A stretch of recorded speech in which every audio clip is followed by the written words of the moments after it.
qopheeffannee sadhumaatti wayita ceenu hoogganaan biiroo bulchiinsaaf nageenya Oromiyaa Birgaadeer Jenaral Kamal galchuu aangoorraa kaafamuu BBC'tti dubbatan. Qondaalli duraanii waraanaa kun waggoota 13 dura loltoota qabatanii erga gara Asmaraatti ce'anii booda bara darbe ture. Waamicha ministeerri muummee Abiyyi Ahmed taasisaniin Yugaandaarraa biyyatti kan deebi'an. Hoogganaan nageenya Oromiyaa ta'uun kan muudaman ammoo baatii onkoloolessaa darbe ture. Ammayyuu taanaa dubbiseera. Hariiroo gaarii fi hojii gaariitu ture. Garuu kun tasa xalaa argisiilee sana ergamee kalirraa jalqabee akka hojiirraa geggeeffame ibsa. Kana kaasuutuma yoo isaan waan kanarratti sababni kana jedhan achirratti dhaabbannee haasa'uu dandeenya.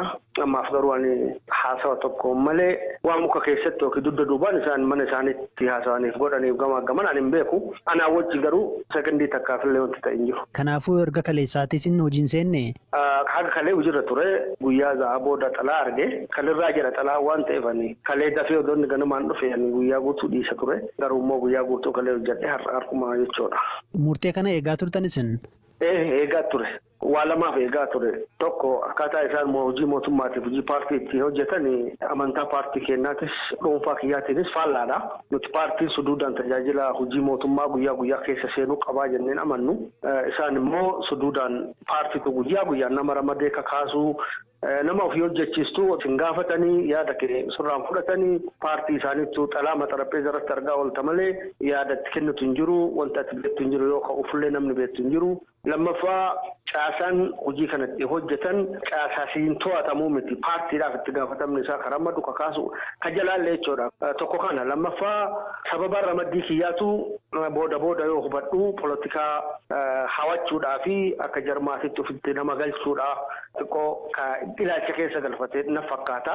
Kanaaf wantoonni kun walitti bu'iinsa akkasii uumuu malaa ka jedhu qabaachaa ture akka jarmaatittis ilaalaa turre eegaa ture jechuun hin danda'ama sababoota kanaaf. Garuu immoo dhaabni keessan ODP waliin hojjechuudhaaf waliigaltee qabaami?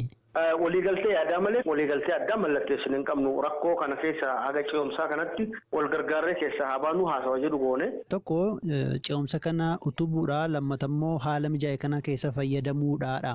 Yaaddi kan isin nutti himtan yeroos deebitan jechuudha. Amma amantaa kana dhabdaniittu mootummaa kanarraa? Karaa nagaa gaafa dura abdannee galle sun ammallee itti fufaa jiraachuu isaa agarra. Karaa nagaa kun ammallee itti fufaa amantaa jedhu qaba. Erga hoogganaa bulchiinsaaf nageenya Oromiyaa taatan hagamii yeroo hagamiif turtan? Ji'a 3-4 ta'a. Wanni isin hubattan maali bakka sana teessanii dhimma nageenya Oromiyaa keessatti?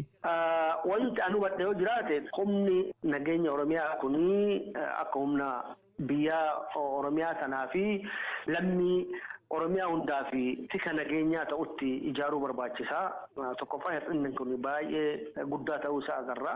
Ammaan achi yaadi keessa maali? Karoorri dhiyootti hojjechuuf heddan maali? Karoorri kiyyaan paartii qabaa. Karakkoo kanaayyuu sababa ta'e na fakkaata. Paartiin biyyoolessa Oromiyaadhaa.